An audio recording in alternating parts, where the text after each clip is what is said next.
In front of me is Redmi 13 and today I would like to show you how you can add audio or video file to text message.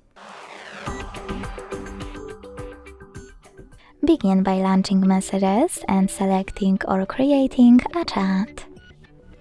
Then click on this icon of a plus at the bottom left corner and firstly to add an audio file, select Files. Then look for your file by tapping on one of those apps, selecting audio at the top or clicking on those three lines at the top left corner to pick one of those sources.